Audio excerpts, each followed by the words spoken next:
So welcome to Buddha TNPSC academy. So இப்போ நடந்து முடிஞ்ச குரூப் ஒன் ப்ரிலிம்ஸ் எக்ஸாம் பொறுத்த வரைக்கும் ஐஎன்எம் ஹிஸ்ட்ரி எல்லாமே பார்த்தோன்னா உங்களுக்கு ரொம்ப ஈஸியாக தான் இருந்துச்சு.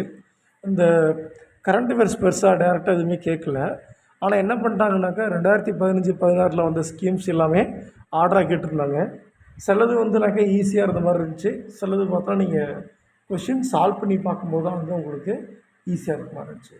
அண்ட் தென் பார்த்தோன்னா உங்களுக்கு கொஷினை நீங்கள் ஜஸ்ட் லைக் தட் வாசித்து விட்டிங்கன்னா ஆன்சர் தப்பாக போட்டிருப்பீங்க. கொஷின் என்ன கேட்டிருக்காங்க, என்ன கேட்க வராங்கன்னு பார்த்தீங்கன்னா தான் உங்களுக்கு தெரியும் இது என்ன விஷயம்னு சொல்லிட்டு, ரைட்டா? ஸோ அதில் ஐஎன்எம்ல ரொம்ப பேசிக்கான கொஷின் இது. So Ahmedabad mill strike 1918 March month நடந்திருக்கும். சம்பரான் சத்தியாகிரகம் 1917 ஸ்டார்ட் பண்ணாங்க. கேடா சத்தியாகிரகம் 1918 ஏப்ரலில் ஸ்டார்ட் பண்ணாங்க. ரவுலட் சத்தியாகிரகம் 1919 ஏப்ரல் 6 ஸ்டார்ட் பண்ணியிருந்திருப்பாங்க. இதில் அகமதாபாத் மில் ஸ்ட்ரைக் தான் காந்தியுடைய ஃபஸ்ட்டு ஹங்கர் ஸ்ட்ரைக்குன்னு சொல்லுவாங்க.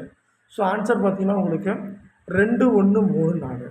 ஆன்சர் பாருங்கள், 2134. ஆன்சர் ஏ தான் அதுக்கு ஆன்சர். தேங்க்யூப்பா.